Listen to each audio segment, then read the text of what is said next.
For centuries, the world has admired her smile, but almost no one agrees on who she really was. A merchant's wife, a secret lover, a royal mistress, a disguised self-portrait, or someone far more mysterious. Today we dive into the most debated question in art history. Who was the real Mona Lisa? Most historians agree on one name, Lisa Gherardini, born in Florence in 1479. She married a wealthy silk merchant, Francesco del Giocondo, and according to Giorgio Vasari, Leonardo was asked to paint her portrait around 1503. It sounds simple, except for one problem. Leonardo never delivered the painting. He kept it with him for the rest of his life, moving it from Florence to Milan, then to Rome, and finally to France, where he died with the portrait at his side. Why would he guard a simple commission so closely? This mystery is what opened the door to countless theories. Some scholars believe the Mona Lisa is not Lisa at all, but Isabella d'Este, one of the most influential women of the Renaissance. Leonardo sketched her multiple times. She admired him, funded him, and even wrote letters asking for a portrait. The similarities are striking: the posture, the expression, the calm authority. And yet, Leonardo never painted a finished portrait of Isabella. Unless, of course, this is that portrait.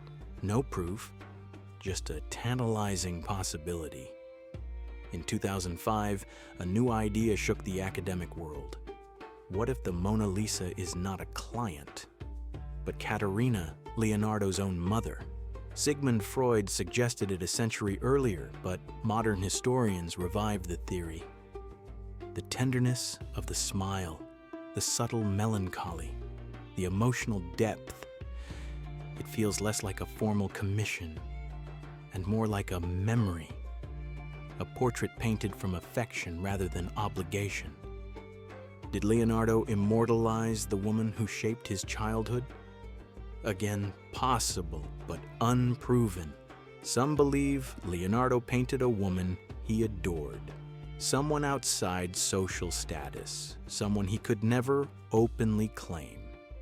The argument: he reworked the portrait for years, long after any commission would have been relevant. Artists rarely cling to a work unless it holds personal meaning. But the Renaissance left no letters, no diaries, no trace of such a love. Only silence. One of the most controversial theories proposes that the Mona Lisa is actually a disguised self-portrait. Digital overlays show uncanny alignments between the Mona Lisa's face and Leonardo's self-portrait. The same proportions, the same angles, the same enigmatic expression. Some argue it was a playful experiment in duality, a fusion of feminine and masculine traits. A philosophical portrait of the human soul rather than a real person. Others say this theory is pure fantasy, but it refuses to die. A final theory suggests something radical. The Mona Lisa may not represent a specific woman at all. Instead, Leonardo used the sitter simply as a starting point, then transformed her into an idealized vision, part human, part divine, part psychological experiment. The landscape is impossible. The proportions are perfect. The expression changes with our gaze. Maybe Leonardo didn't want to paint Lisa or Isabella or his mother.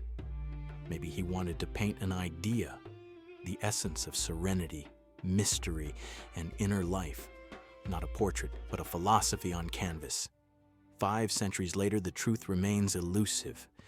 Maybe she was Lisa Gherardini, the Florentine wife. Maybe she was Isabella, the noblewoman.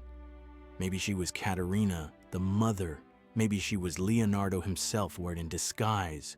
Or maybe she was no one and everyone. What makes the Mona Lisa incomparable is not certainty, but mystery. A mystery that Leonardo engineered on purpose. a mystery that turns a single woman into an eternal question. And perhaps that question is the real masterpiece.